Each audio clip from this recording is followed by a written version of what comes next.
ಶ್ರೋತೃಗಳಿಗೆ,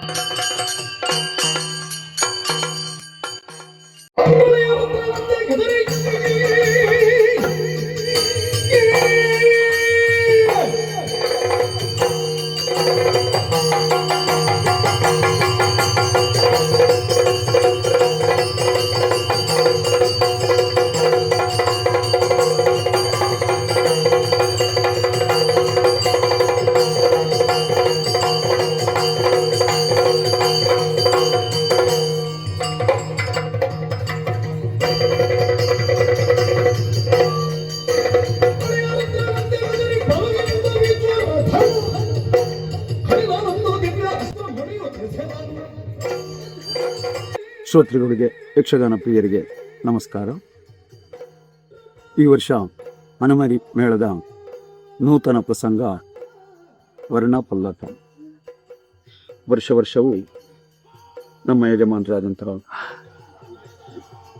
ಟಿ ಶಾಂಭಟ್ರು ಹೊಸ ಕಥೆಗಳನ್ನು ಸಂಯೋಜಿಸಿ ಒಳ್ಳೆಯ ರೀತಿಯ ಆವಿಷ್ಕಾರವನ್ನು ನೀಡಿ ಒಳ್ಳೆಯ ಪ್ರಸಂಗವನ್ನು ಸಿದ್ಧಪಡಿಸಿ ಪ್ರೇಕ್ಷಕರಿಗೆ ಉಣಬಡಿಸ್ತಾ ಇದ್ದಾರೆ.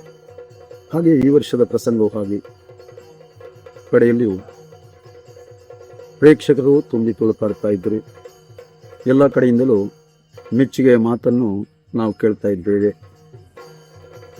ನಮಗೆಲ್ಲ ಆ ಪ್ರಸಂಗದಲ್ಲಿ ಪಾತ್ರ ನಿರ್ವಹಿಸಿ ಮೆಚ್ಚುಗೆಯ ಮಾತು ಕೇಳಿದಾಗ ಬಹಳಷ್ಟು ಸಂತೋಷವಾಗ್ತಾ ಇದೆ. ಹೊಸ ಪ್ರಸಂಗವಾದರೂ ಕಥೆ ಹಳತು. ಯಜಮಾನರು 1 ವರ್ಷದಿಂದ ಆ ಪ್ರಸಂಗ ಸಿದ್ಧಗೊಳಿಸುವುದಕ್ಕೆ ಬಹಳಷ್ಟು ಶ್ರಮಪಟ್ಟಿದ್ದಾರೆ. ಅವರ ಜೊತೆಯಲ್ಲಿ ವಿದ್ವಾಂಸರಾದ ವಾಸುದೇವ ರಂಗಭಟ್ರು ಕೈ ಜೋಡಿಸಿದ್ದಾರೆ.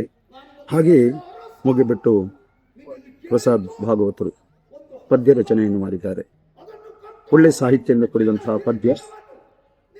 ಅದನ್ನು ಕೇಳಿ ರಂಗದಲ್ಲಿ ಕುಣಿಯುವುದಕ್ಕೆ, ಮಾತಾಡುವುದಕ್ಕೆ, ಅಭಿನಯಿಸುವುದಕ್ಕೆ ನಮಗೆ ಸಂತೋಷವಾಗ್ತಾ ಇದೆ.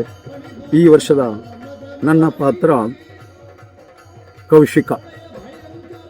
ಅರ್ಧ ಗಂಟೆ ಕೆಲಸ, ಅದರಲ್ಲಿ ತೊಡಗಿಸಿಕೊಳ್ಳುವುದಕ್ಕೆ ಬಹಳಷ್ಟು ಸಂತೋಷವಾಗ್ತಾ ಇದೆ. ಬಹಳಷ್ಟು ಮಂದಿ ಪ್ರೇಕ್ಷಕರು ಬಂದು ಮೆಚ್ಚುಗೆಯನ್ನು ವ್ಯಕ್ತಪಡಿಸಿದಾಗ ಹೃದಯ ತುಂಬಿ ಬರ್ತಾ ಇದೆ. ಇದರ ಹೊಗಳಿಕೆ ಎಲ್ಲ ನಮ್ಮ ಯಜಮಾನರಿಗೆ, ಹಿರಿಯರಾದಂತಹ ವಾಸುದೇವ ರಂಗಭಟ್ರಿಗೆ, ಆಗಂತರಿಗೆ, ಹಾಗೆ ಪ್ರಸಾದರಿಗೆ ಸಲ್ಲತಕ್ಕದ್ದು. ಜೊತೆಯಲ್ಲಿ ಹಿರಿಯ ಕಿರಿಯ ಎಲ್ಲ ಕಲಾವಿದರು ಹೃದಯ ತುಂಬಿ ರಂಗದಲ್ಲಿ ದುಡಿಯುತ್ತಾ ಇದ್ದಾರೆ.